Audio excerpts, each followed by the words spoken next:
السلام عليكم ورحمة الله وبركاته. إن الحمد لله نحمده ونستعينه ونستغفره ونعوذ بالله تعالى من شرور أنفسنا ومن سيئات أعمالنا. من يهده الله فلا مضل له ومن يضلل فلا هادي له. أشهد أن لا إله إلا الله وحده لا شريك له وأشهد أن محمدا عبد الله ورسوله صلى الله وسلم وبارك عليه وعلى آله وصحبه ومن تبعهم بإحسان إلى يوم الدين وسلم تسليما كثيرا. قال الله عز وجل: يا أيها الذين آمنوا اتقوا الله حق تقاته ولا تموتن إلا وأنتم مسلمون. فإن أصدق الحديث كتاب الله وخير الهدي هدي رسول الله صلى الله عليه وسلم وشر الأمور محدثاتها فكل محدثة بدعة وكل بدعة ضلالة وكل ضلالة في النار والعياذ بالله. Kaum muslimin muslimat sekalian yang dirahmati oleh Allah tabaraka wa taala, kembali seorang hamba, seorang muslim mengucap alhamdulillah sebagai salah satu dari bentuk syukur kita kepada Allah Subhanahu wa taala atas karunia dan nikmat yang Allah Subhanahu wa taala berikan. Dan hendaknya segala nikmat tersebut mereka jadikan sebagai sarana untuk mendekatkan diri mereka kepada Allah Azza wa Jalla, sebagaimana sebagian salaf rahimahumullah mereka berkata, kullu ni'matin la tuqarrib minallahi fahiya baliyah. Setiap nikmat yang tidak menjadikan pemiliknya itu semakin dekat dengan Allah, maka itu hanya akan menjadi sebuah petaka baginya. Maka nikmat mana saja yang tidak menjadikan seorang hamba itu semakin dekat dengan Allah, maka hakikatnya kenikmatan tersebut akan berubah menjadi sebuah bencana dan petaka bagi hamba tersebut. Allah Azza wa Jalla ketika berbicara tentang orang-orang yang Allah berikan kepada mereka itu kenikmatan berupa harta, emas, perak dan yang lainnya, kemudian mereka tidak menjadikan syukur di dalam kenikmatan tersebut, maka Allah jadikan harta dan kenikmatan yang mereka dapatkan itu sebagai bahan untuk azab mereka kelak di hari akhirat. Walladzina yaknizuna adh-dhahaba wal fiddah wa la yunfiqunaha fi sabilillahi fabashshirhum bi'adzabin alim yawma yuhma 'alayha fi nari jahannam fatuqwa biha jibahuhum wa junubuhum wa dhuhuruhum hadza ma kanaztum li anfusikum fadhuqul 'adzaba bima kuntum taknizun. Kata Allah Azza wa Jalla, dan orang-orang yang mereka menyimpan harta, emas mereka, perak mereka, dan mereka tidak mengeluarkan zakat daripada harta mereka tersebut, maka berikanlah kepada mereka itu kabar gembira berupa neraka Allah Azza wa Jalla, berupa azab yang pedih. Karena dengan itu mereka akan disetrika. Jibah itu adalah dahi-dahi mereka, junub itu lambung-lambung mereka, zuhuruhum dan punggung-punggung mereka. Kemudian dikatakan kepada mereka, hadza ma kanaztum li anfusikum. Inilah dahulu harta benda yang kalian timbun-timbun dan tidak kalian keluarkan infak darinya. Fadhuqul 'adzaba bima kuntum taknizun. Maka rasakanlah oleh kalian azab ini atas apa yang kalian kumpulkan.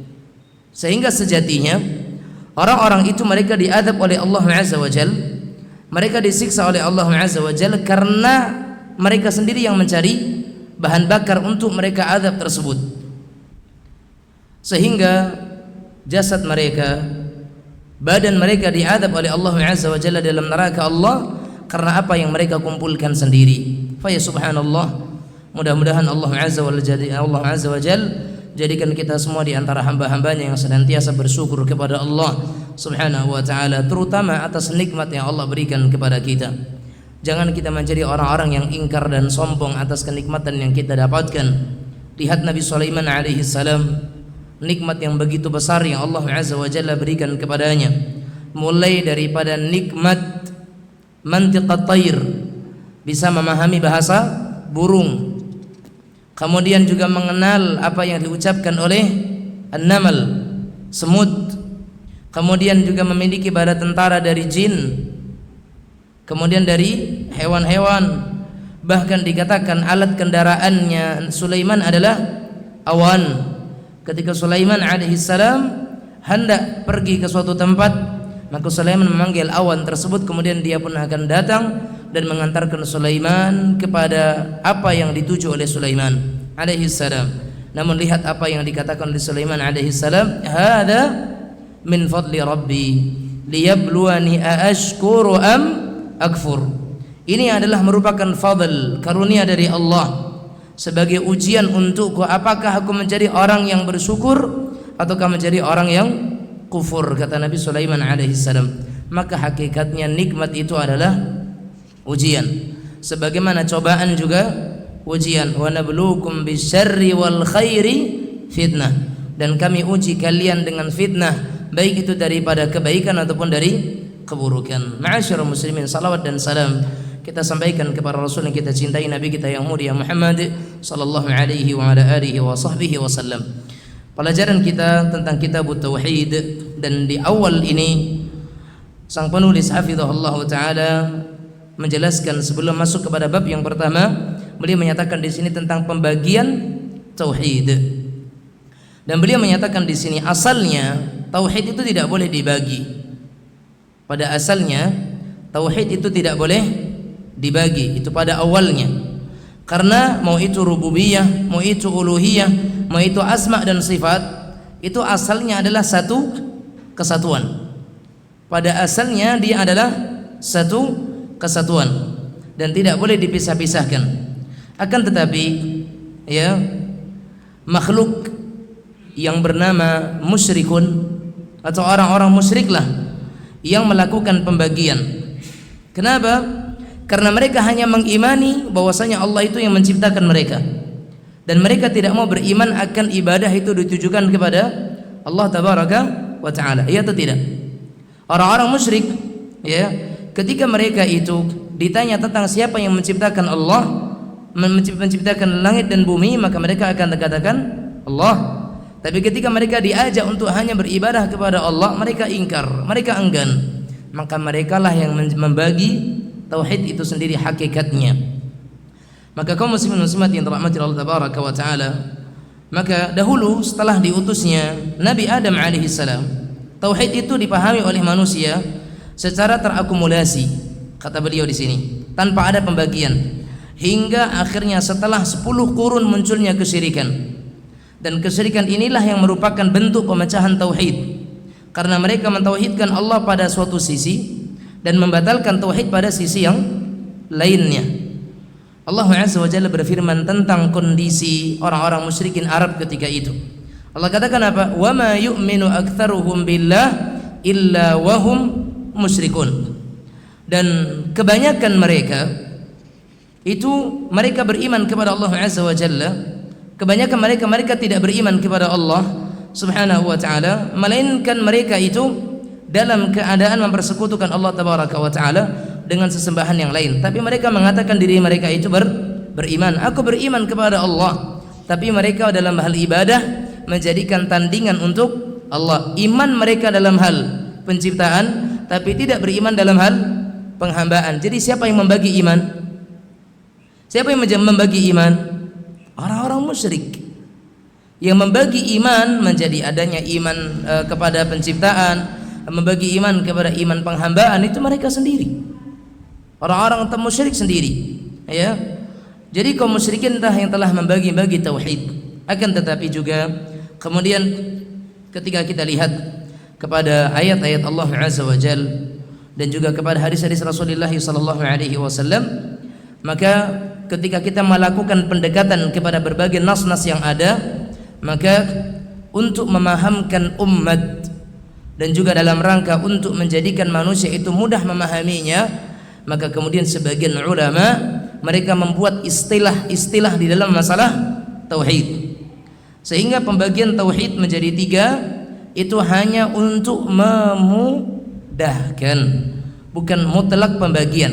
Karena pembagian tauhid itu terkadang ada yang membagi menjadi 2, ada yang membagi 4, ada yang membaginya menjadi 3, ya. Tidak mutlak. Pembagian tauhid tidak semata-mata 3 saja. Ada yang menjadi 2, ada yang menjadi 4, ada yang menjadi 3, ya.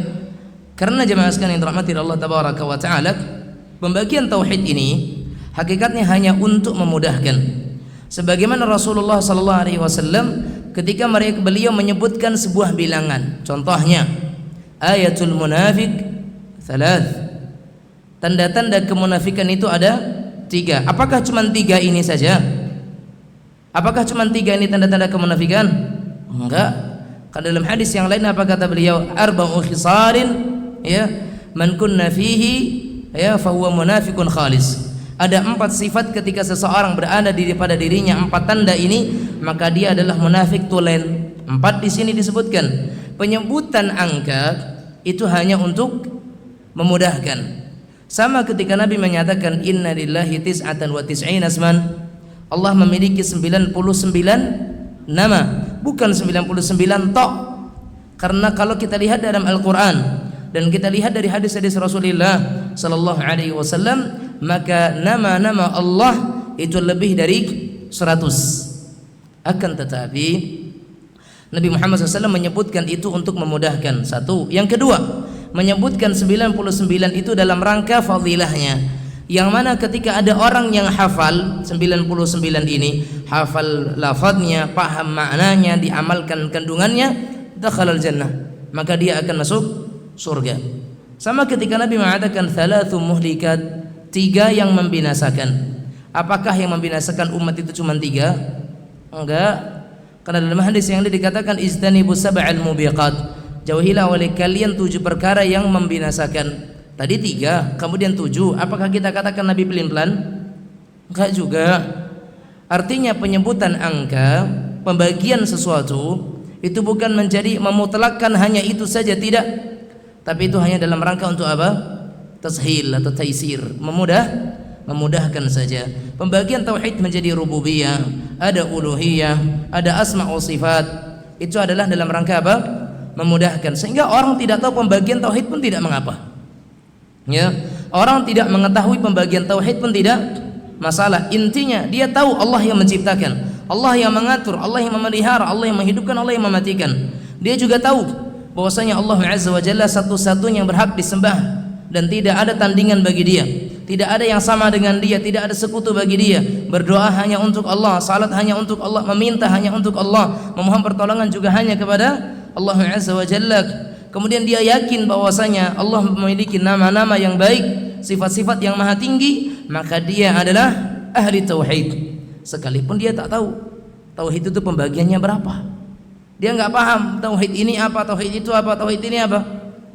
Hakikatnya tidak menjadi masalah ketika dia tidak paham pembagian tauhid. Tetapi ketika para ulama mereka menyebutkan pembagian ini dalam rangka memudahkan, berarti tidak akan sampai seseorang kepada pemahaman tauhid yang benar kecuali mereka menempuh jalan ini, memahami pembagian-pembagian tauhid yang disebutkan oleh para ulama. Kalau ulama saja menyatakan umat ini butuh pembagian untuk memudahkan, maka berarti kita memang umat yang butuh kepada pembagian tersebut supaya kita lebih mudah dalam memahaminya. Jadi kita katakan di sini tauhid menurut para ulama itu dibagi menjadi 3. Ini yang masyhur, yang banyak dikenal. Tauhid itu terbagi menjadi 3.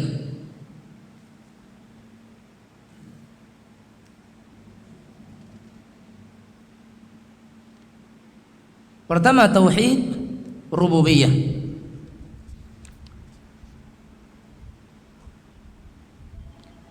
Kata-kata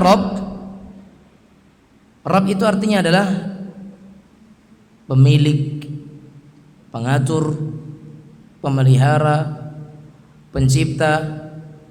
Itu semuanya apa? Dalam hal perbuatan. Simpelnya rububiyah itu adalah tauhid dalam masalah perbuatan Allah Azza wa Jalla. Itu simpelnya. Tauhid rububiyah itu adalah tauhid yang berkaitan dengan perbuatan Allah Azza wa Jalla. Contohnya, penciptaan, perbuatan atau bukan?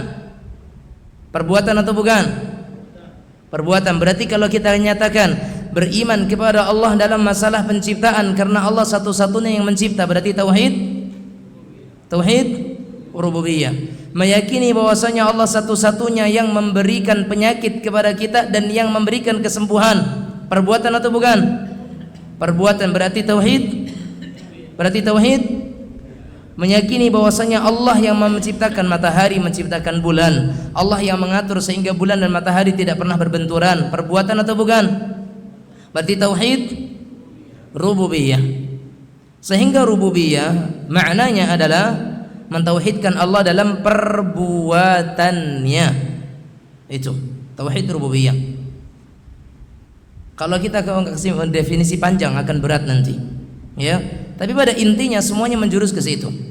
Rububiyah adalah tauhidkan Allah Azza wa Jalla dalam masalah perbuatannya. Mau itu menciptakan, mematikan, menghidupkan, mengatur, memelihara, memberi rizki, memberikan penyakit, menyembuhkan, semuanya adalah perbuatan Allah Tabaraka wa Ta'ala. Maka ketika berkaitan dengan perbuatan Allah, maka dia adalah rububiyah.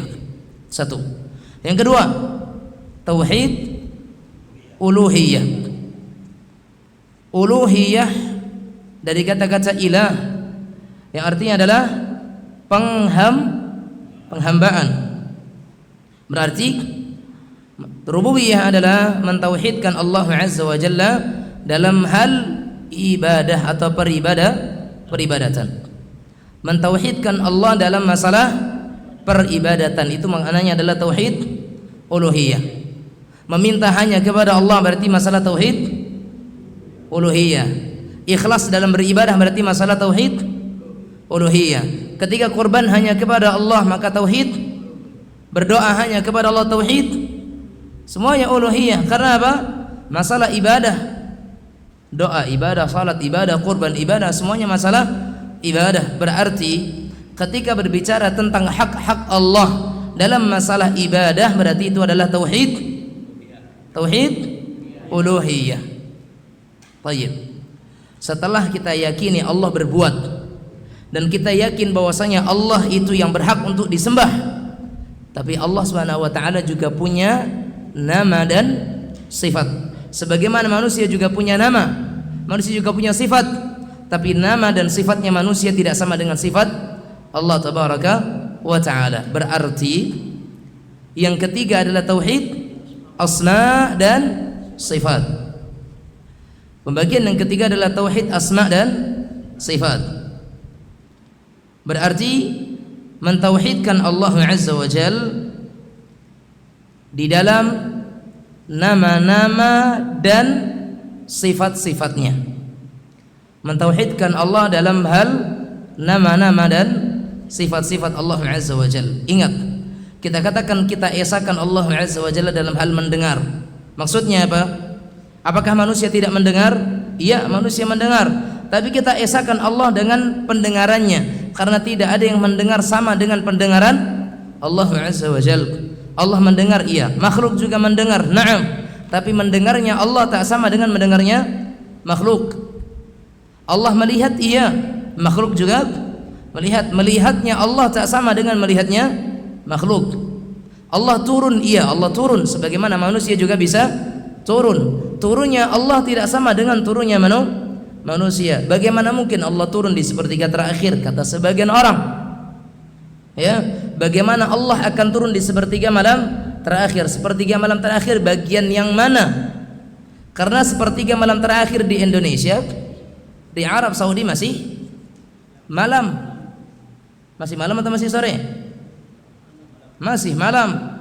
Sepertiga terakhirnya di Indonesia itu masih malam bagi Saudi, belum malam, belum sepertiga terakhirnya. Tayyib. Kalau bagi orang-orang yang lebih dahulu, sebagian sudah siang. Terus sepertiga malam terakhir bagian yang mana? Kalau Anda bertanya tentang zatnya Allah Azza wa Jalla, maka kita akan menjadi orang-orang yang gila.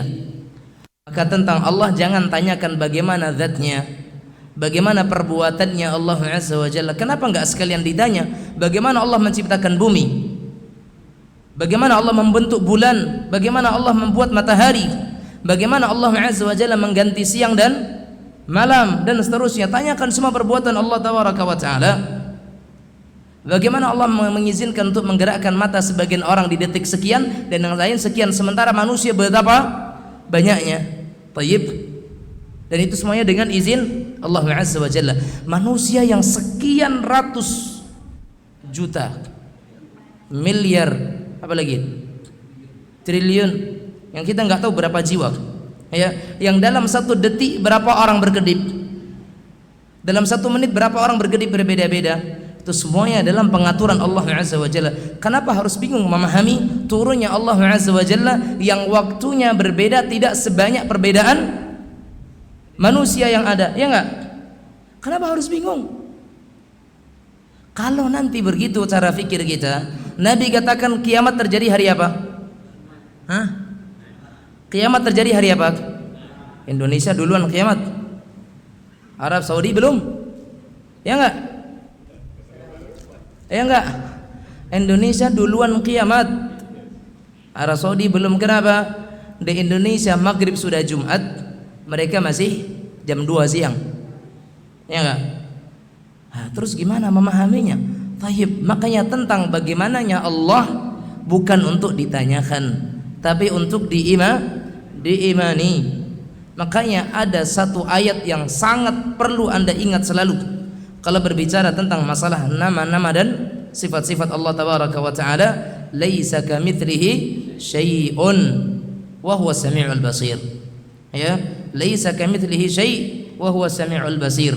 Allah tidak serupa dengan sesuatu apapun, ya, tidak ada yang menyerupai Allah dari apapun itu, dan Allah Maha mendengar lagi Maha melihat. Tayyib jamaah sekalian rahimanillah wa iyyakum. Sebagian orang, sebagaimana yang pernah terjadi dialog antara Imam Syafi'i rahimahullah, disangkanya Imam Syafi'i mungkin tak faham Al-Quran, ya, atau Imam Syafi'i mungkin tak hafal Al-Quran.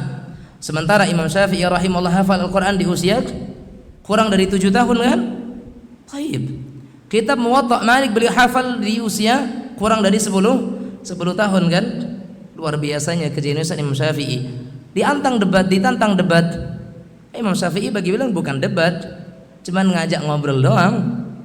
Dia katakan bahwasanya kaifa taz'umuna anna Allah yasma', kaifa taz'umun, bagaimana kalian menganggap dan menuduh Allah itu mendengar, Allah itu melihat, sementara Allah katakan laisa kamitslihi syai', sementara Allah Azza wa Jalla itu tidak seperti sesuatu apapun. Apa kata Imam Syafi'i? Kalaulah sekiranya engkau lanjutkan ayat itu, maka engkau akan tahu laisa kamitslihi syai' wa huwas samiul basir, dan Allah Maha mendengar dan Allah Maha melihat. Yang mengatakan Allah mendengar siapa?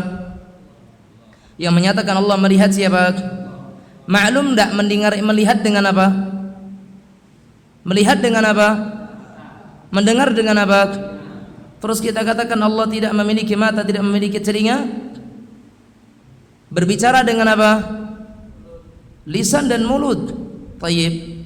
Menyentuh dengan apa? Tangan dan seterusnya.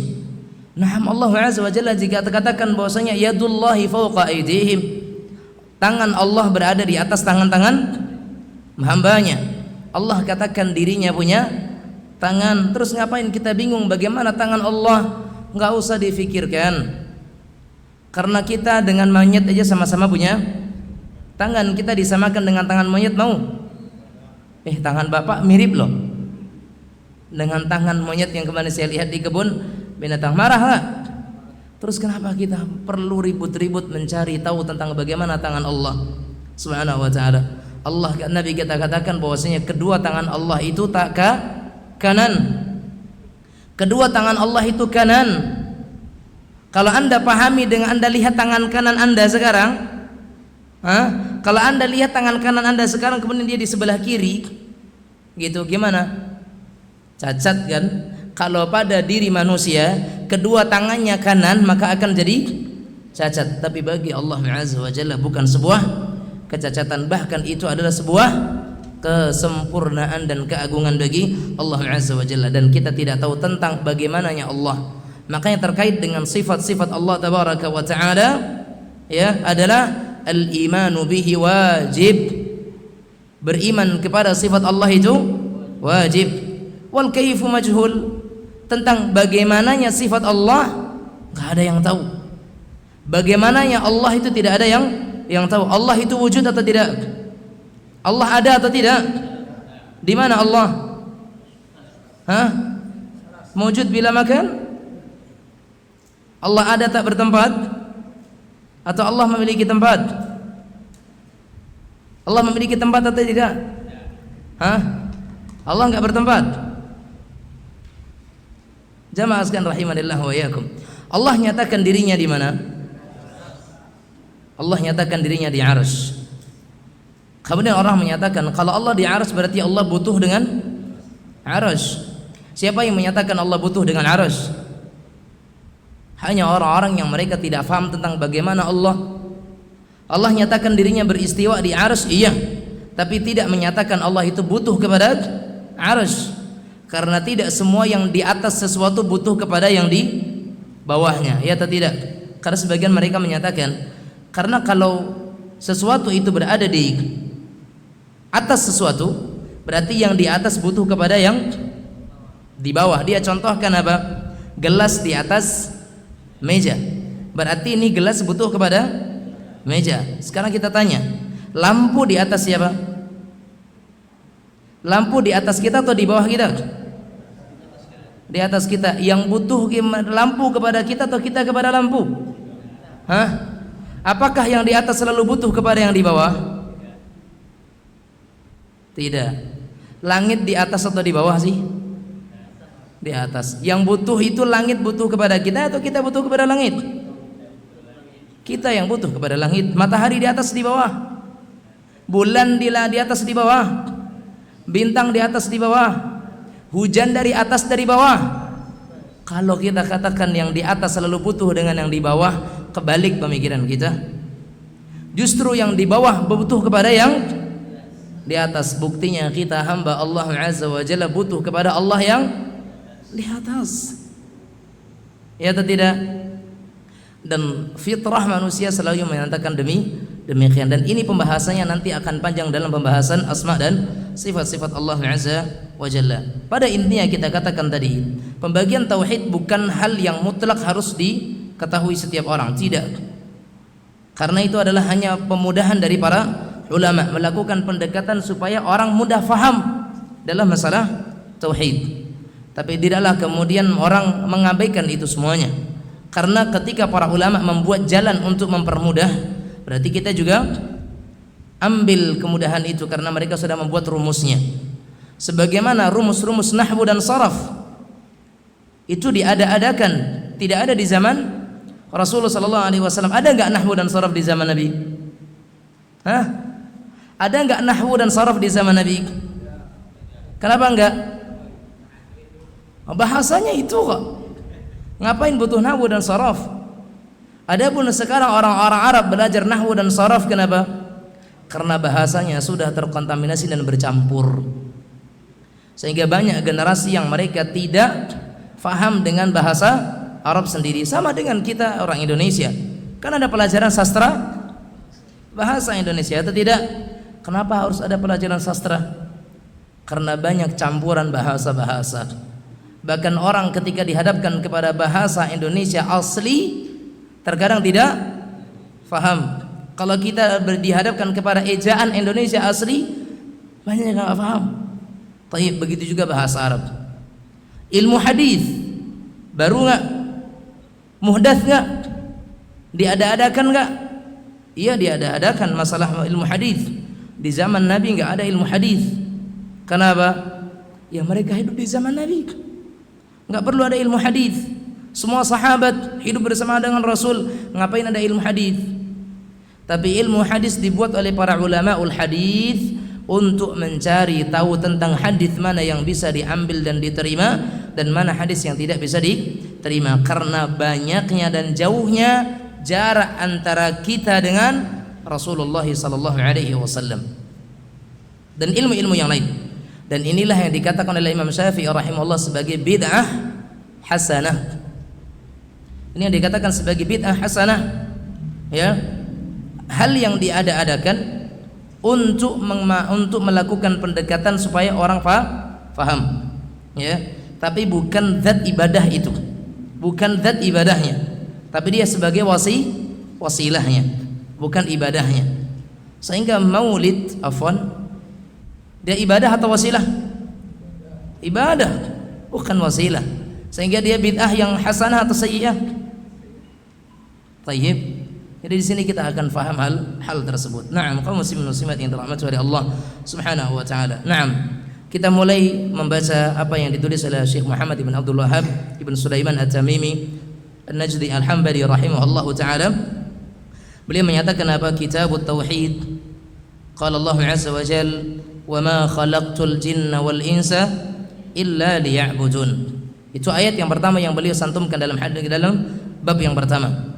Ayat dalam surah Adz-Dzariyat 59. Allah katakan wa ma khalaqtul jinna wal insa illa liya'budun.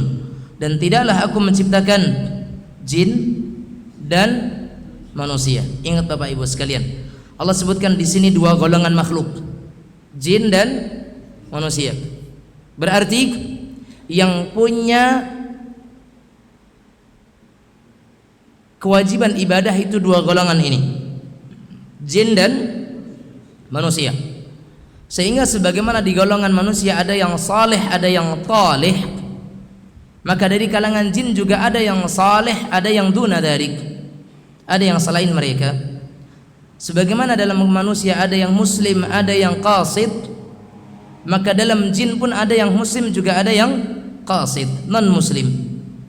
Makanya jin-jin yang selalu mengganggu orang-orang itu mereka jin yang tidak saleh, bukan muslim, jin yang qasid. Lihat bagaimana Allah katakan wa anna minna salihuna wa minna duna dzalik. Sesungguhnya di antara kami, kata siapa? Jin. Di antara kami ini ada yang saleh, ada yang tidak saleh. Wa anna minnal muslimuna wa minnal qasitun. Di antara kami ada yang muslim, ada yang qasid, yang tidak muslim. Begitu di kalangan jin. Bahkan Allah katakan dalam sebuah ayat, wa id sarrafna ilaika nafaran minal jinni yastami'una al-Qur'an falamma hadaruhu qalu ansitu falamma qudiya wallaw ila qaumihim mudhirin ya qaumana inna sami'na Qur'anan. Ya, kata jin ketika Allah azza wajalla, dan ketika kami palingkan kepada, atau ketika kami hadapkan kepadamu itu beberapa jin yang mereka mendengarkan Al-Quran, ketika mereka hadir maka mereka itu diam untuk mendengarkan Al-Quran, dan ketika Al-Quran selesai dibacakan wallau ila qaumihim mundhirin, mereka kembali ke kaumnya untuk memberikan peringatan. Ingat, dari kalangan jin ada yang ketika Al-Quran dibaca itu mereka anteng, diam, nyimak, mendengarkan. Dan jangan sampai kita kalah dari kalangan jin. Dan ketika mereka sudah selesai mendengarkan Al-Quran, mereka balik kepada kaumnya dan memberikan peringatan. Di antara yang mereka katakan, ya qaumana ajimu da'i Allah, wahai kaumku, jawablah seruan Allah azza wa jalla. Ajakan dari jin untuk kalangan jin yang lainnya. Itu Allah azza wa jalla sebutkan dalam Al-Quran. Naam. Jadi jin dan manusia itu diciptakan oleh Allah tabaraka wa taala untuk satu tujuan, yaitu apa? Untuk beribadah kepada Allah azza wa jalla, yaitu untuk mentauhidkan Allah. Dalam sebagian tafsir dikatakan liya'budun ay liyuwahiduni. Untuk beribadah kepada aku maknanya adalah untuk mereka mentauhidkan aku, kata Allah tabaraka wa taala. Sehingga ayat ini merupakan dalil yang jelas bahwa jin dan manusia itu sama-sama mukallaf, diberikan beban syariat. Sebagaimana jin dan manusia adalah musuh bagi para nabi dan rasul, ya nak? Wa kadzalika ja'alna likulli nabiyyin aduwan syayatinal insi wal jin yuhi ba'dhum ila ba'din zukhrufal qawli ghurura. Kata Allah azza wa jalla, dan demikianlah kami jadikan musuh-musuh bagi para rasul itu dari kalangan dari jenis syaitan. Ya, kami jadikan untuk para nabi dan rasul itu musuh-musuh syaitan dari kalangan jin dan manusia. Sedikit saya sampaikan di sini perbedaan antara syaitan dan jin serta iblis. Ada 3 sebutan di sini. Ada iblis, ada jin, ada syaitan. Ada yang mau mencoba? Jin itu apa?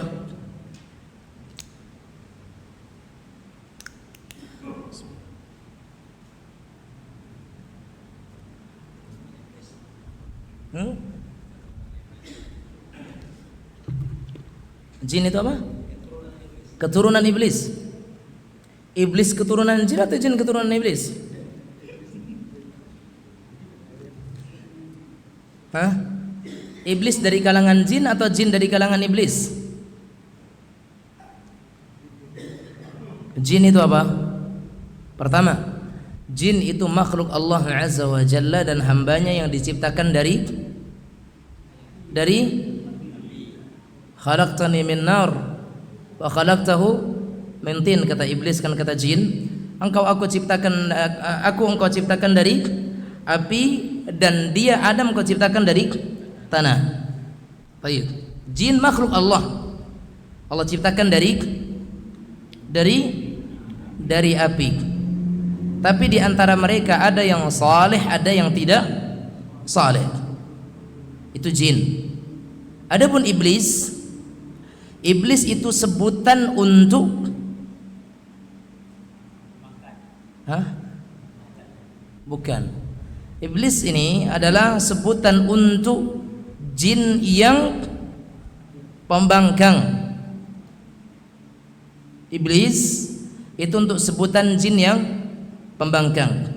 Makanya dikatakan oleh Allah Azza wa Jalla, fasajadu illa iblisa kana minal jin.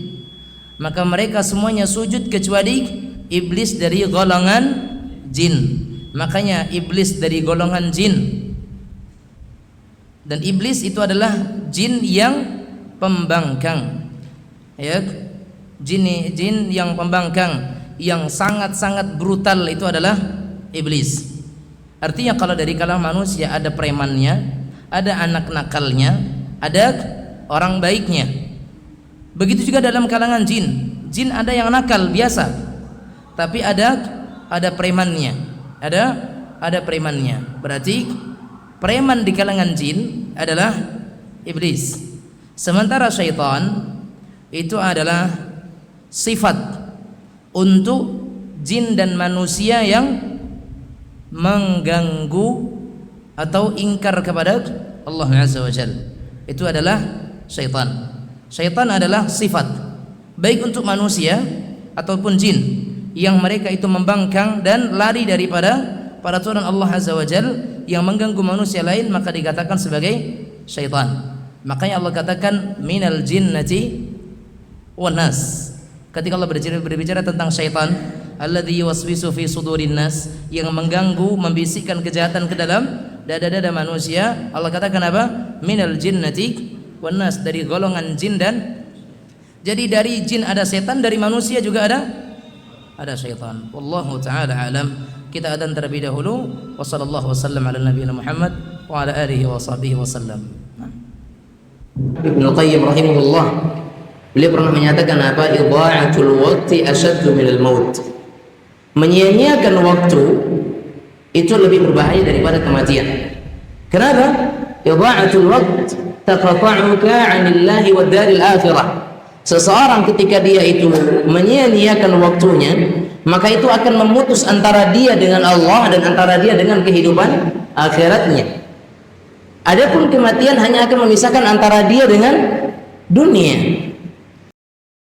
Orang yang mereka menunggu selesai daripada melakukan satu salat, menunggu kepada waktu salat yang berikutnya, maka ini adalah merupakan salah satu jalan dan sebab kita mendapatkan doa para malaikat-malaikat Allah. Man sami'a min amirihi syai'an, siapa yang mendengar keburukan tentang pemimpinnya, ya, hendaknya dia tahan di sana. Doakan pemimpin. Atau man kariha min amirihi syai'an falyasbir, Siapa yang membenci dari seorang pemimpin itu sesuatu hal, bersabar. Itu perintah Rasul SAW, bukan fatahaddath, bukan ceritakanlah, bukan kemudian angkatlah pembicaraan tentangnya. La wallah, enggak. Bersabar. Rasulullah SAW menyatakan apa? Ya man amana bilisanihi wa lam yu'min bihi qalbuh. Wahai manusia yang hanya beriman dengan lisannya dan tidak beriman dengan hatinya. Kenapa? Adanya orang-orang yang hatinya itu masih kufur, tapi lisannya mengatakan dirinya beriman. Seperti orang-orang munafikin, orang-orang munafik yang menyembunyikan kekufuran, menampakkan keimanan. Simak kajiannya sesaat lagi. Ya bunayya Muslim Star, siap menemani hijrahmu.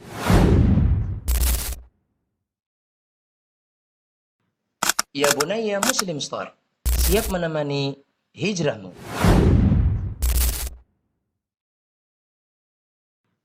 Ya bunayya Muslim Star, siap menemani hijrahmu.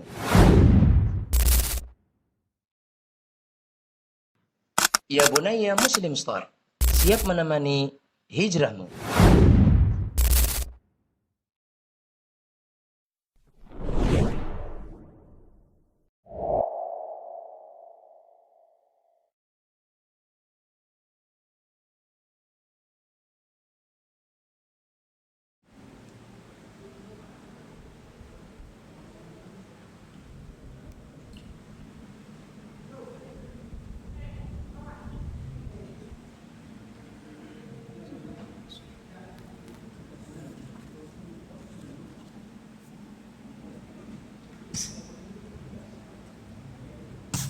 Alhamdulillahi Rabbil Alamin, wassalatu wassalamu ala ashrafil anbiya'i wal mursalin, nabiyyina wa habibina wa sayyidina Muhammad ibn Abdillahil mab'uth wa rahmatan lil alamin, wa ala alihi wa sahbihi wa man tabi'ahum bi ihsanin ila yaumiddin, wa sallam tasliman katsira. Amma ba'd. Kaum muslimin muslimat sekalian yang dirahmati oleh Allah tabaraka wa taala, berbicara tentang tauhid, ya, berbicara tentang tauhid, maka kita sedang berbicara tentang bagaimana seseorang itu menegakkan hak utama bagi Allah Azza wa Jalla. Karena hak terbesar dari Allah atas hambanya itu adalah tauhid, dan tidak ada hak yang selebih daripada itu. Dan itu adalah hak terbesar dari seorang hamba atau bagi Allah Azza wa Jalla atas seorang hamba. Dan di dalam Al-Quran telah sangat gamblang dan jelas bahwasanya Allah Azza wa Jalla menjadikan tauhidnya seorang hamba itu menjadikan kaum muslimin itu dimusuhi dan disegani, ditakuti dan disegani oleh musuh. Dan kenapa sekarang umat Islam itu mereka mulai diinjak-injak? Kenapa umat Islam mulai sekarang itu mereka seolah-olah tidak ada kekuatannya? Kenapa umat Islam seolah-olah mereka tidak memiliki harga diri dan seterusnya? Karena jantung mereka telah sakit dan rusak. Dan yang menjadi jantung umat Islam adalah tauhid.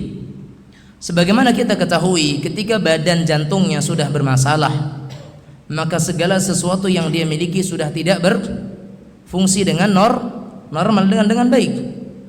Begitu juga jantung umat Islam yang dinamakan dengan tauhid. Kalau tauhidnya sudah rusak, dan bobrok, maka semuanya akan hilang. Lihat bagaimana Allah Subhanahu wa taala nyatakan dalam surat Ali Imran 151, Allah katakan apa? Sanulqi fi qulubil ladzina kafaru ar-ru'ba bima asyraku billah ma lam yunazzil bihi sultana. Apa kata Allah Azza wa Jalla? Kami akan masukkan ke dalam hati orang-orang yang kafir itu rasa takut dan gentar menghadapi orang-orang yang beriman, ya, disebabkan mereka itu mempersekutukan Allah. Kenapa mereka takut? Karena mereka mempersekutukan Allah. Jadi kekuatan umat Islam itu akan kembali muncul, akan kembali kuat manakala mereka kembali kepada tauhid. Lihat bagaimana Rasul kita SAW menyatakan apa? Ketika beliau menyatakan sallallahu alaikum dhullan, Allah akan timpakan kepada kalian itu kehinaan. Ketika ditanya apa yang menjadi jalan keluarnya wahai Rasulullah, kata Nabi kita SAW, hatta tarji'u ila amrikumul awal, atau hatta tarji'u ila dinikum, sampai kalian kembali kepada urusan yang pertama. Apa itu? Tauhid. Mentauhidkan Allah tabaraka wa ta'ala, sampai kita kembali kepada agama, dan inti agama adalah tauhid. Jelas, karena memang tujuan diciptakannya jin, diciptakannya manusia tidak lain tidak bukan adalah untuk beribadah kepada Allah, mentauhidkan Allah azza wa jalla. Apa kata Nabi kita sallallahu alaihi wasallam? Apa kata Allah azza wa jalla ketika beliau menyebutkan tentang jin tadi? Wa anna minnal muslimun, di antara kami, kata jin, itu ada yang muslim, yang berserah diri kepada Allah subhanahu wa ta'ala. Makanya dikenal sebagai jin mukmin, jin kafir, jin yang baik dan jin yang tidak, atau jin yang jahat. Dan itu memang ada dan benar nyatanya, dan kejadian-kejadian banyak kita ketahui. Makanya terkadang jin sebagaimana manusia yang jahat, manusia yang boleh dikatakan preman kalau bahasa kitanya. Preman tidak semuanya nggak ngerti Al-Quran kan? Ada juga preman yang mereka sempat hafal, ya atau tidak? Ada nggak preman yang dahulunya sempat hafal Al-Quran? Ada juga, ya. Istilahnya ada mantan. Kalau preman pensiun bagus, artinya dia selesai dari kepremanannya. Ini enggak, dia menjadi santri pensiun. Dahulunya santri berubah jadi preman misalkan. Bisa kita pahami demikian juga dari kalangan jin yang dia sempat memahami Al-Quran, menghafal Al-Quran, ikut menghafal bersama-sama dengan manusia yang mereka juga menghafal Al-Quran. Tiba-tiba dia berubah jalan, memilih jalan untuk menjadi orang yang tidak saleh, menjadi orang yang jin yang tidak taat kepada Allah, ganggu orang. Makanya ketika di ruqyah terkadang dia sombong. Al-Baqarah saya juga hafal, ya enggak? Saya pernah mendengar kejadian, dan ini diceritakan oleh ustadz kami di pondok, ya, ketika ada seorang meruqyah. Ya, terkadang di pondok itu ada yang baru-baru belajar ruqyah, langsung dia terjun di dunia ruqyah, sementara bekal yang dia punya belum kokoh kan. Maklum lah anak-anak pondok, namanya anak-anak pondok berarti biasanya tuh masa coba-cobanya itu, keinginan mencobanya itu sangat tinggi. Itu anak pondok. Nah, begitulah rata-rata, ya. Nah, ya, mencoba untuk meruqyah dianggapnya mungkin mudah. Nah, ini si anak yang ruqyah ini salah baca ayat, baca ayat. Ketika dia salah baca ayat, ini orang yang kerasukan nampar orang yang ruqyah, ya, gaplok, plak. Nanya, apa kau gaplok? Al-Quran musalah, bacaannya salah, nih yang benar. Subhanallah. Jadi ruqyah bukan modal mental, tapi ruqyah juga modal iman, ruqyah modal tauhid. Bahkan di antara praktisi ruqyah, mereka tidak akan melupakan dari mendakwahkan tauhid kepada orang-orang yang mereka diruqyah. Karena intinya jin ini enggak akan pernah hilang kecuali dengan pembekalan tauhid. Walaupun diruqyah, tapi tidak dikasih pembekalan tauhid, ya sama saja. Ya kan? Sama saja. Begitulah. Karena di kalangan jin ada yang seperti itu. Sama, terkadang anak-anak yang dahulunya pesantren, kemudian mereka keluar menjadi anak-anak yang sedikit agak nakal atau mereka preman. Terkadang ketika sholat tarawih, imamnya salah, dia tahu imam itu masa itu juga salah. Dia mau menerkan preman. Takutnya orang enggak percaya, tapi dia tahu kesalahan. Begitulah hakikatnya atau begitulah gambarannya. Kalangan jin pun demikian. Ya. Tapi intinya dari semua makhluk yang ada, yang Allah kasih beban mukallaf itu adalah dari kalangan jin dan manusia. Jin mereka mukallaf, manusia juga mukallaf, ya. Dan ingat, mereka lah yang dibebani oleh Allah Azza wa Jalla sebagai beban ibadah. Dan ibadah seperti yang selalu kita sampaikan, ibadah itu apa? Adalah segala sesuatu yang dicintai oleh Allah Azza wa Jalla.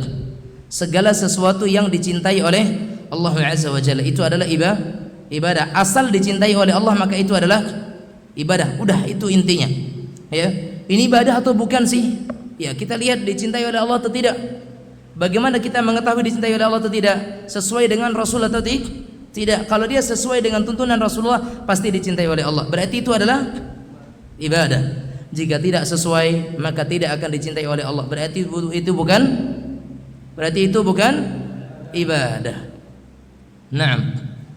Maka sungguh ayat yang tadi kita bacakan tadi ya, wa ma khalaqtul jinna wal insa illa liya'budun. Tidaklah aku ciptakan jin dan manusia kecuali untuk beribadah kepadaku. Ayat ini menjelaskan kepada kita tentang tujuan agung, bahkan tujuan yang paling agung dari diciptakannya jin dan manusia. Ya, jin dan manusia. Dan Allah Azza wa Jalla tidak menyebutkan hewan. Allah juga tidak menyebutkan yang lainnya. Ya, karenanya jika manusia dan jin mereka tidak melakukan tujuan penciptaan ini, maka tidak ada bedanya antara mereka dengan saya ulang. Allah katakan jin dan manusia yang diperintahkan untuk ibadah, dan Allah tidak sebutkan di situ hewan. Sehingga kalau ada jin dan manusia yang mereka tidak beribadah, berarti mereka sama dengan ya. Ketika ada jin dan manusia yang mereka tidak mau beribadah, mereka sama dengan hewan. Karena hewanlah yang tidak ada beban syariat. Adapun jika kita merasa kita ini manusia dan jin yang mendengarkan kita saat ini mereka merasa ada di kalangan jin, beribadahlah kita kepada Allah sehingga tidak melarikan kita dari manusia menjadi sebuah atau seekor binatang dan hewan. Makanya Allah katakan ulaika kal an'am bal hum adall. Mereka yang tidak menjadikan hatinya, matanya, penglihatannya, pendengarannya, anggota badannya untuk beribadah, mereka seperti binatang. Bal hum adall, bahkan mereka lebih hina dari semua itu semuanya. Makanya orang-orang kafir ketika mereka melihat hewan besok di hari kiamat, hewan itu mereka cuman menjadi tanah, menjadi debu dan sebagainya. Apa kata mereka? Ya laitani kuntu turaba. Ya laitani kuntu turaba.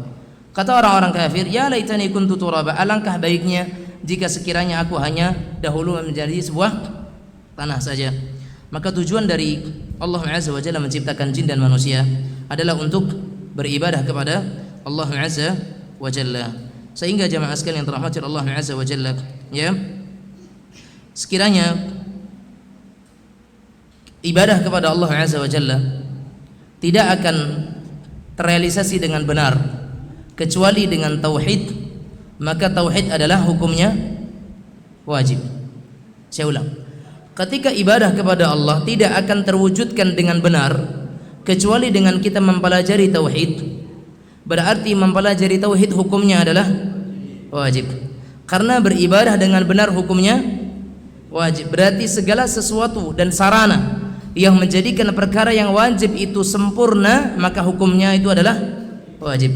Ma la yatimul wajibu illa bihi fahuwa wajib.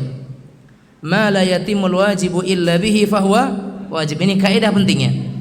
Sesuatu yang wajib yang tidak akan bisa dikerjakan dengan benar kecuali dengan suatu perkara, maka berarti perkara itu wajib. Ya, perkara itu wajib. Naam. Sehingga jemaah sekalian rahimanillah wa iyyakum, contohnya apa Ustaz? Wudu, jelas. Ya, salat tidak akan sempurna kecuali dengan taharah. Sehingga taharah hukumnya wajib. Ya toh? Itu contohnya. Dan banyak hal yang bisa kita ambil dalam masalah ini. Ma la yatimul wajibu illa bihi fahuwa wajib. Sesuatu yang tidak bisa, perkara yang wajib itu disempurnakan kecuali dengan sesuatu, maka sesuatu itu adalah wajib hukumnya. Sama dengan seseorang tidak akan mengetahui tentang tata cara salat yang benar, sementara salat dengan benar hukumnya adalah wajib, maka mempelajari salat dengan baik itu adalah hukumnya wajib. Dan inilah yang menjadikan dasar kita memilih dua perkara ini, antara mempelajari tentang zatus salah dan juga belajar tentang kitabut at-tauhid, karena keduanya adalah perkara yang diwajibkan kepada kita untuk kita mempelajarinya. Tauhid berkenaan dengan amaliyah kita dalam segala ibadah. Salat kegiatan ibadah yang kita akan bertemu paling sering. Adapun zakat mungkin tidak semuanya kita ketemu, kecuali sekali setahun. Umrah tidak semua kita ketemu. Haji tidak semua kita ketemu. Puasa tidak semuanya kita ketemu. Tapi salat semua kita ketemu. Makanya perkara yang wajib untuk kita ketahui diantaranya adalah bekal salat, juga diantaranya adalah masalah tauhid ini. Jadi mudah-mudahan langkah yang kita ambil dari dua pelajaran yang kita pelajari di masjid ini bukan langkah yang salah, dan semoga menjadi sebuah langkah yang dengannya Allah dekatkan kita kepada jalan kebaikan, dan semoga Allah Azza wa Jalla menjadikan kita semua di antara orang-orang yang Allah mudahkan untuk memahami agama ini. Karenanya jemaah sekalian rahimanallahu wa iyyakum, seseorang tidak bisa memantapkan dan tidak bisa menjalankan ibadah kecuali dengan mengamalkan firman Allah Azza wa Jalla, wala tansa nasibaka minad dunya, dan jangan pernah engkau lupakan bagianmu dari dunia. Bapak Ibu sekalian, sekarang begini, kita hidup di dunia itu butuh dengan uang, iya atau tidak? Maka hukum bekerja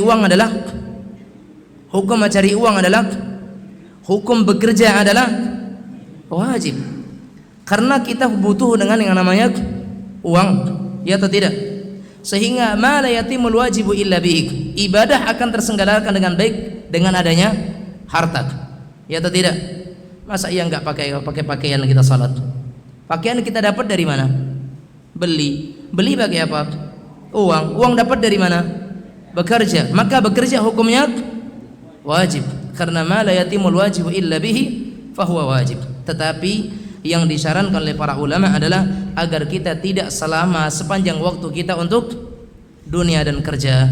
Makanya kata Allah Azza wa Jalla, ta'isa abdud dinar, ta'isa abdud dirham. Celaka hamba-hamba dinar, celaka hamba-hamba dirham.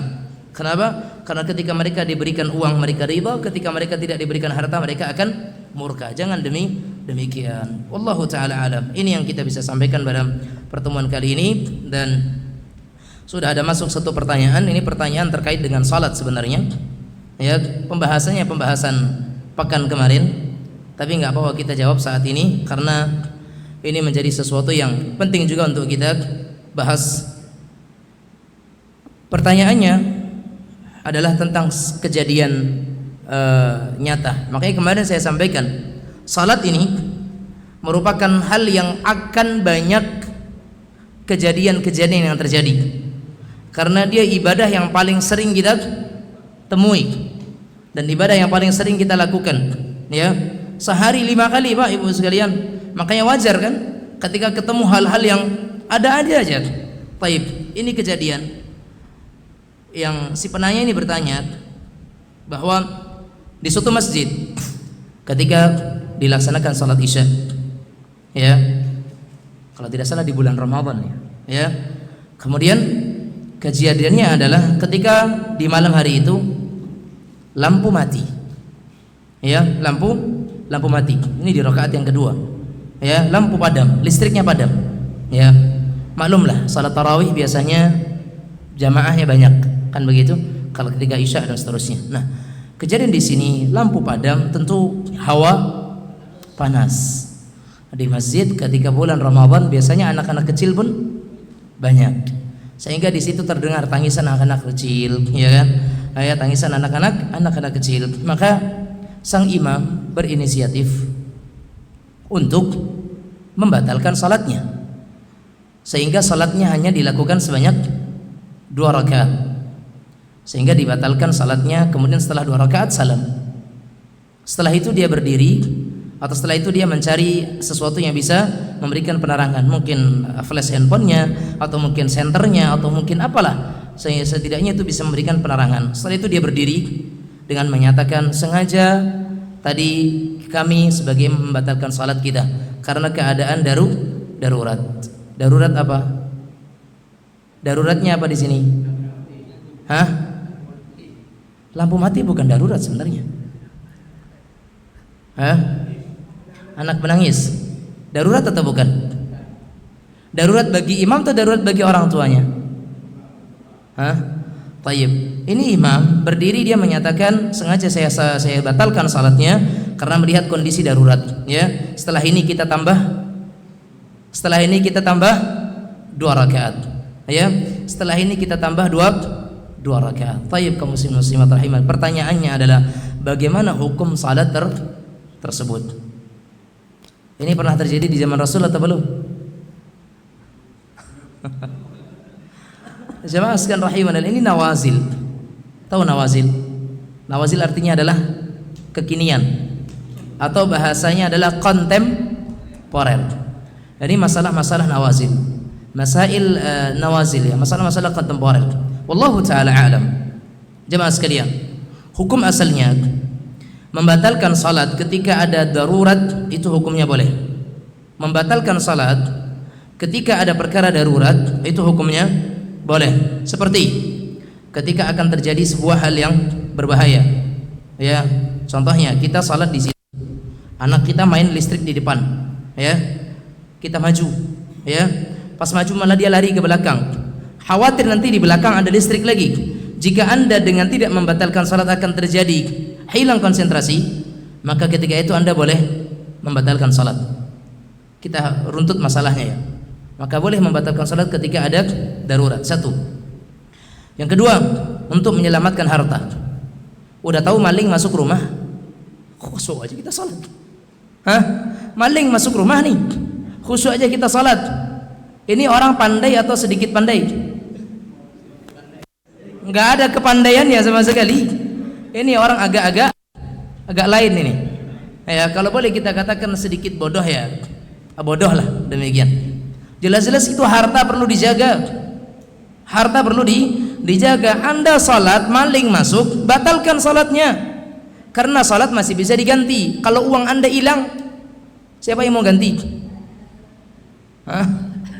Jadi jemaah sekalian, ketika dalam kondisi demikian, ini boleh untuk membatalkan salatnya. Ketika menjaga harta, ya, menyelamatkan harta, menyelamatkan nyawa, itu boleh untuk dibatalkan. Nah, terkait dengan masalah yang tadi, bagaimana dengan kasus yang ditanyakan? Apakah kemudian boleh seorang imam membatalkan salat seperti tadi? Wallahu taala alam. Sebatas pengetahuan kami pribadi, maka itu tidak boleh dilakukan oleh seorang imam. Ya, tidak boleh dilakukan oleh seorang imam. Ketika ada penumpang yang tidak bisa melanjutkan perjalanan, maka tidak mungkin semua penumpangnya kita turunkan di tempat yang sama. Ya atau tidak? Ada penumpang satu, Pak, saya nggak bisa sampai ke Bangkinang, Pak, saya turun di Panam saja. Mungkin Rumbai misalkan keberangkatan, saya nggak bisa ke Bangkinang, saya takut ke Bangkinang, khawatir di Bangkinang saya nggak nyaman. Ya udah, dia saja yang turun. Sopir nggak boleh menurunkan semuanya, karena masing-masing punya tujuan. Ya atau tidak? Berarti yang turun di situ yang punya hajat, yang lainnya tidak boleh diturunkan di situ. Taib. Begitulah imam. Maka imam tidak boleh hanya karena adanya jamaah yang menangis atau anak-anak yang menangis, dia ambil inisiatif untuk membatalkan salatnya sehingga semua orang salatnya batal. Harusnya di situ yang dibatalkan siapa? Yang membatalkan siapa? Orang tua yang dia dengar anaknya nangis. Itu bukan tanggung jawab imam, tapi tanggung jawab orang tuanya. Apa yang dilakukan imam?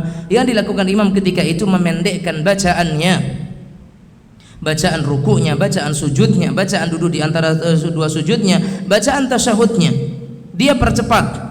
Itu yang dilakukan imam, bukan dengan membatalkan salat. Itu yang pertama. Maka sebatas pengetahuan kami itu salah. Jika sekiranya apa yang kami jawab ini adalah merupakan kesalahan, mudah-mudahan ada yang mau dan bersedia untuk memberikan jawaban yang pasti dan memberikan kepada kami nasihat dan juga pembenaran dari apa yang kami jawab. Itu yang pertama. Maka sebatas pengetahuan kami itu tidak boleh dilakukan oleh seorang imam, karena berhak memutuskan salatnya adalah masing-masing. Ketika orang tua, seorang ibu melihat anak atau mendengar anaknya nangis, dan saya rasa mustahil seorang ibu tidak tahu tangisan anaknya, ya pasti tahu ini anaknya atau bukan, ya dia tahu, maka dia yang membatalkan salatnya, bukan imamnya. Itu satu. Yang kedua, kesalahan yang kedua, kita tambah 2 rakaat lagi. Kita tambah 2 rakaat. Bagaimana dia menambah? Sementara sudah terjadi perbincangan, sudah terjadi aktivitas, dan dia sudah balik badan untuk membelakangi kiblat barangkali, ya atau tidak? Sementara salat akan batal ketika dia tidak menghadap kiblat. Tayyib, sudah ada pembicaraan, sengaja saya membatalkan ini karena adanya dan sebagainya. Dia sudah kemana-kemana, ke sana ke sini untuk mencari senter dan sebagainya. Udah banyak aktivitas. Sementara untuk menjamak salat saja tidak boleh adanya aktivitas banyak, ya kan? Sebatas mungkin kita berpindah dari tempat satu ke tempat yang lain, itu saja. Tidak diputus dengan zikir yang lainnya. Zikir aja nggak boleh memutuskan jamak. Apalagi ini menggabung yang masih satu salat, masih satu salat isya. Wallahu taala alam. Maka sebatas pengetahuan kami ini tidak dibenarkan. Wallahu taala a'lam bishawab. Nah, lantas bagaimana status salatnya ketika itu? Ya, apakah perlu diulang atau bagaimana? Wallahu taala alam. Mudah-mudahan itu berangkat daripada ketidaktahuan yang membuat, ya, atau mungkin karena mungkin dia punya pemahaman yang salah sebelumnya, atau mungkin itu yang beliau pahami sebelumnya, dan mudah-mudahan ada yang menyampaikan kepada yang bersangkutan supaya tidak terulang kedua kalinya. Wallahu taala a'lam bishawab. Nah, maka al-madi madha, yang berlalu sudah berlalu, ya. Rabbana la tu'akhidna in nasina au akhtana. Yang salah, yang tidak tahu, mudah-mudahan tidak menjadi sebuah dosa. Wallahu a'lam. Nah, ada pertanyaan? Silakan.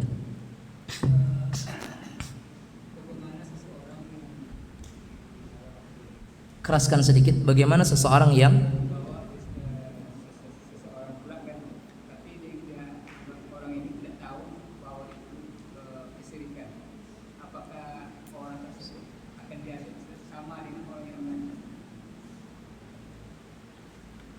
bagaimana dengan seseorang yang dibawa oleh seseorang kepada seseorang? Gitu. Oh, bagaimana hukum seseorang yang dibawa oleh seseorang kepada kesyirikan? Nah, namun yang dibawa oleh seseorang tadi, seseorang ini dia tidak paham bahwasanya itu adalah kesyirikan. Tayyib, kaum muslimin muslimat rahimanillah wa iyyakum. Sama hukumnya dengan yang tadi. Ya, maka dia yang tidak tahu, seseorang yang tidak tahu tadi, maka dia tidak akan dikenai dosa. Tapi beda hukum nanti. Kalau dia setelah tahu tempat yang dibawa itu adalah, atau tempat yang dia tadi dibawa oleh seseorang tadi, ternyata itu adalah tempat yang berbau kesyirikan, maka dia tidak boleh kemudian tetap diam saja. Dia harus menolak dan menghindar. Ya, dia harus menolak dan menghindar. Walaupun kemudian dia harus pulang dengan ongkos sendiri.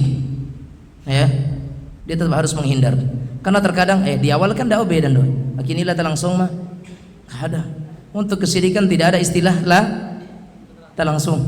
Sudah terlanjur tidak boleh. Kalau kita sudah tahu setelah kita sampai di situ, ternyata itu adalah tempat-tempat bau kesyirikan, maka segera palingkan diri kita dari hal tersebut. Tapi kalau memang ternyata sampai di tempat kita nggak tahu apa, dikiranya kita akan mengaji karena yang dibawa ke masjid, ternyata di masjid itu ada kuburan dan di sana mereka menyembah kuburan dan sebagainya, maka setelah itu Anda tahu di dalamnya ada kuburan, maka segera keluar dari masjid tersebut dan bertaubat kepada Allah Azza wa Jalla. Sebagaimana doa Nabi, Allahumma ighfirli fima la a'lam, ya.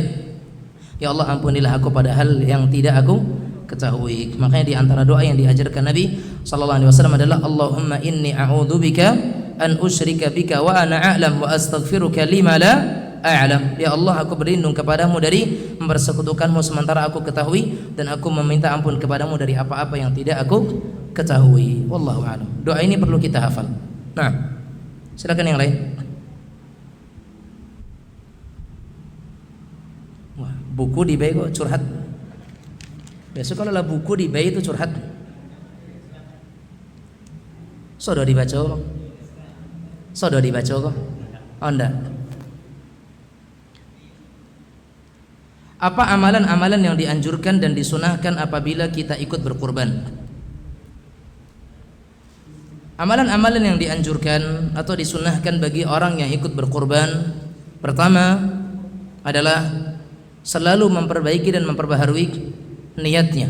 Itu terus baik sebelum dia berkorban, pas di hari kurban itu akan disembelih, dan setelah hewan kurbannya disembelih, setelah pelaksanaannya. Terus jaga niatnya, perbaharui niat, karena terkadang kita ikhlas di awal, pas nama kita dipanggil pada saat penyembelihan, ya kan, Abdullah, oh merasa, dan korban tahun koro, kalian ndak dan sebagainya. Jaga niat. Kemudian setelah selesai daripada ibadah korbannya, ya, potong dan korban dan ambil ogo yang paling tinggi, uang tuh bayu 3,5 dan cai yang 38. Ya kalau korbanku harus yang mantap, arong ya luar biasa teh, jadi yang nanggung-nanggung dan sebagainya. Apa maksudnya? Apa manfaatnya? Dia mengatakan demikian, tidak ada manfaatnya sama sekali. Mau dia yang 5 juta, udahlah diam saja, urusan dia dengan Allah Azza wa Jalla. Itu yang pertama. Jaga keikhlasan, terus perbaharui niatnya. Itu yang pertama. Yang kedua, lakukan sebagaimana apa yang dilakukan oleh Rasulullah sallallahu alaihi wasallam, yaitu dengan apa? Tidak mengambil sedikit pun dari anggota badan ketika sudah masuk hilal Dzulhijjah. Idza halla hilal Dzulhijjah wa arada ahadukum an yudhhiya fala yamassa min basharihi wala min sya'rihi wala min dhafrihi syai', atau kama qala sallallahu alaihi wasallam. Ketika sudah nampak hilal Dzulhijjah dan salah seorang di antara kalian hendak berkorban, maka janganlah dia itu mengambil dari anggota badannya, mau itu rambutnya, kukunya ataupun yang lainnya, maka janganlah dia ambil darinya. Yang punya kebiasaan mungkin usil dengan tangannya, mungkin maaf bulu hidungnya, yang biasa mungkin dia suka mencabut bulu hidung, ketika dia hendak berkorban dan sudah masuk hilal Dzulhijjah, maka jangan dicabut-cabut lagi. Yang usil dengan mungkin tumitnya yang pecah-pecah, kemudian biasanya jari kita tuh latah, kalau tidak di kopek-kopek bahasa kitanya, kalau enggak di ya kopek-kopek tadi lah. Sampai saya enggak tahu bahasa Indonesianya kopek-kopek apa kopek-kopek, dikelucakkan gitu ya, bahasa sini juga. Apa bahasa Indonesianya? Saya bukan. Ya, ala kulli hal, apa bahasanya lah, pokoknya orang yang kemudian diusilin ya, kemudian sampai kemudian terbuang atau terluka dan sebagainya, maka tidak dibolehkan. Itu yang kedua ya. Kemudian yang ketiga, bagi orang yang berkorban, maka jadikan hewan korban itu untuk kaum muslimin yang lainnya. Jangan dia korban tapi untuk dirinya sendiri ya. Walaupun hukumnya boleh, tapi kita rasa terus apa faedah dari korbannya, sementara kita berkorban untuk berbagi dengan kaum muslimin yang lain ya. Maka kaum muslimin sekalian yang dirahmati oleh Allah Subhanahu wa taala, setidaknya itu yang dianjurkan oleh Rasul kita sallallahu alaihi wasallam. Mungkin nanti sisanya melakukan berbagai macam ibadah-ibadah, karena kita berada di awal-awal Dzulhijjah, hari terbaik sepanjang tahunnya. Wallahu a'lam. Sebentar Bang. Adakah doa khusus waktu penyembelihan hewan kurban? Doa khusus tidak ada ya, doa khusus tidak ada. Pada intinya kita minta kepada Allah agar diterima ibadah kita. Itu pada intinya, agar diterima ibadah kita ya. Adapun kemudian lafaz dari Nabi Muhammad SAW itu bisa kita amalkan, tapi juga bisa kita ambil lafaz yang lain. Seperti kita mengatakan Bismillahi Allahu Akbar ketika kita yang menyembelih, Allahumma hadha anni ya wa an ahli baiti, ya Allah ini dariku dan dari keluargaku, bisa. Atau kita katakan Allahumma taqabbal minni wa an ahli baiti, ya Allah terima dariku dan dari anggota keluargaku. Bisa kita katakan Allahumma taqabbal minni wa an ahli taqabbal minni innaka antas samiul alim, juga boleh. Ya Allah terimalah dariku, sesungguhnya Engkau Maha mendengar lagi Maha mengetahui ya. Boleh saja. Boleh juga mengatakan Allahumma hadza minka wa ilaiki, Allah ini darimu dan untukmu, juga tidak mengapa. Artinya adalah kita berdoa kepada Allah agar diterima korban tersebut. Tapi yang nyata-nyata di sebagian riwayat disebutkan adalah Allahumma hadza anni wa an ahli baiti, ketika kita niatkan untuk kita dan keluarga kita. Dan kemarin kita sudah jelaskan, sekalipun yang korban itu adalah istri, ketika dia berniat untuk suaminya, untuk keluarganya, maka tetap akan sampai kepada suami dan keluarganya. dengan niatan jika itu disertakan anggota keluarganya. Bahkan kalau dia ingin lebih banyak lagi, ya Allah, terimalah dariku, dari keluargaku yang hidup dan yang sudah meninggal.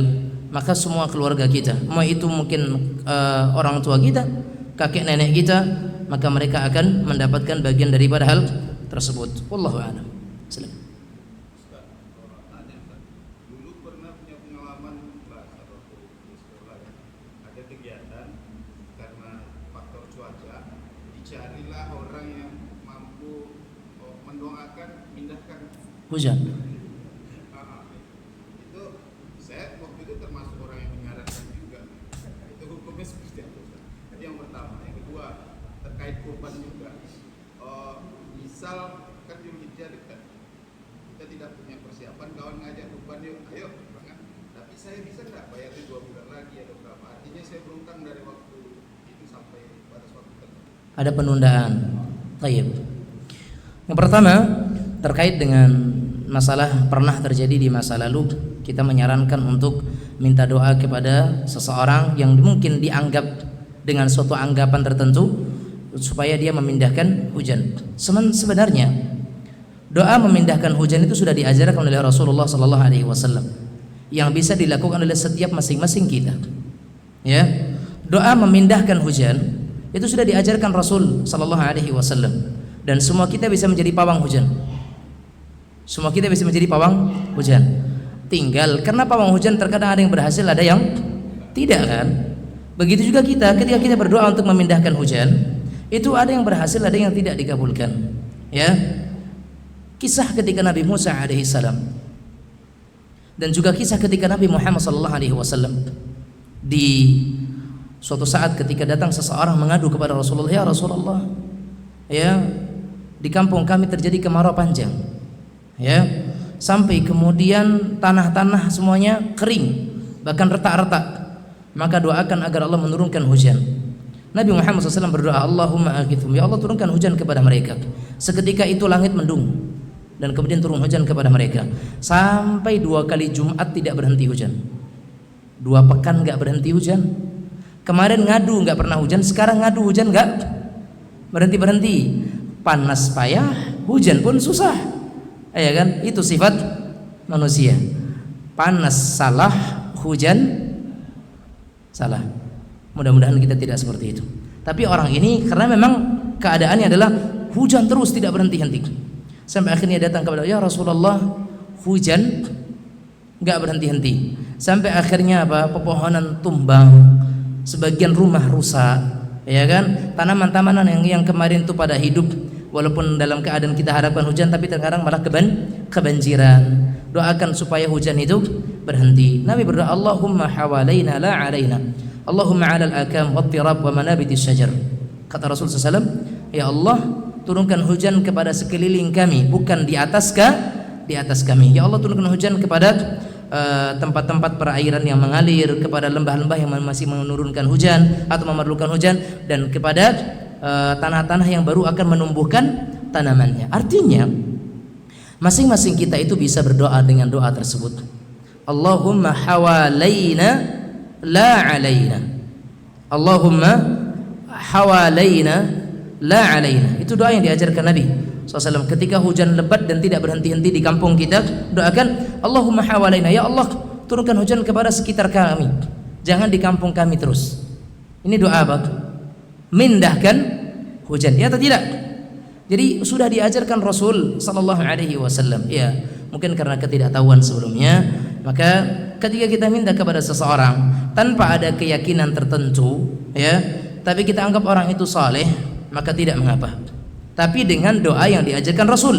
Tapi kalau dengan praktek-praktek tertentu, dengan adanya ritual-ritual tertentu, ya udah nggak apa-apa, tapi harus ada ayam cemani, ya, ayam hitam dulu, bawa ke sini dan sebagainya. Maka ini ketika sudah disandingkan dengan sesuatu perkara, maka itu bukan berasal dari agama Islam. Karena yang diajarkan Nabi sebatas apa? Doa saja. Allahumma hawalaina la alaina. Allahumma hawalaina la. Coba tirukan. Allahumma hawalaina la alaina. Allahumma hawalaina la alaina. Ada yang pandai nulis bahasa Arab? Banyak, semuanya pandai kan? Allahumma hawalaina la alaina, ya. Allahumma hawalaina la alaina. Itu yang pertama. Pertanyaan yang kedua, pada dasarnya di awal Dzulhijjah kita kurang mampu, atau di pertengahan Dzulqa'dah, di saat memasuki Dzulhijjah kita belum mampu untuk kurban. Tiba-tiba ada yang mengajak untuk kurban, dan kemudian kita bisa mendaftar kurban dan pembiayaannya nanti dicicil atau mungkin dilunasi beberapa bulan ke depan, maka hukumnya boleh. Ya, hukumnya boleh. Sebagaimana terjadi di kalangan tabi'in, ada sebagian tabi'in itu yang mencari utang untuk berkurban. Kan sama, penundaan kan berarti hutang. Maka berhutang untuk kurban boleh selagi ada tantangannya. Kok tantangan ndak ada, kojo ndak nawur, sudah tuh nyebutang jawab apa nak bayu, kan begitu. Tapi kalau tantangannya ada tantangan, mungkin ada gaji yang akan kita terima atau pesangon yang akan kita dapatkan dan nilainya mungkin bisa, maka itu bisa kita lakukan, ya, boleh-boleh saja. Sehingga tabi'in ini ketika ditanya oleh seseorang, engkau berhutang untuk kurban, dia mengatakan, Allah katakan lakum fiha khair, dalam kurban ini bagi kalian ada kebaikan. Kenapa kita harus melewatkan kebaikan hanya karena belum sempat bayar? Selagi ada tantangan maka kita ikut kurban tersebut. Wallahu taala alam. Ada yang lain? Silakan.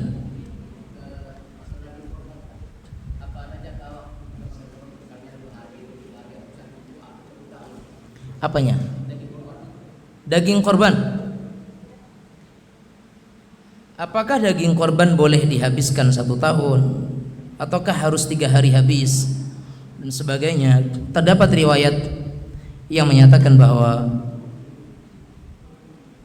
tidak boleh salah seorang di antara kalian menyisakan hewan kurban di rumahnya melebihi 3 hari.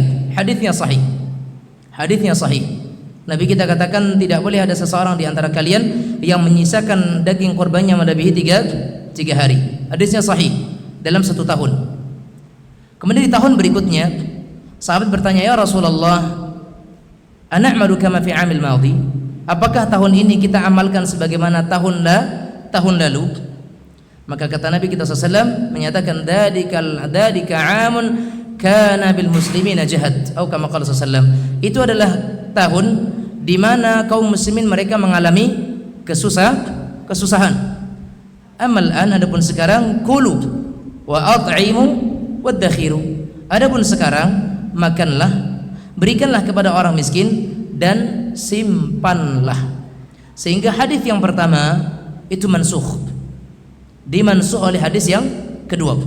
Hukum tidak boleh menyisakan daging kurban 3 hari, walaupun hadisnya ia sahih, tapi hukumnya sudah dimansuhkan, sudah dihapus oleh hadis yang kedua yang menyatakan kulu wa at'imu waddakhiru, makanlah, berikan makan dan simpanlah.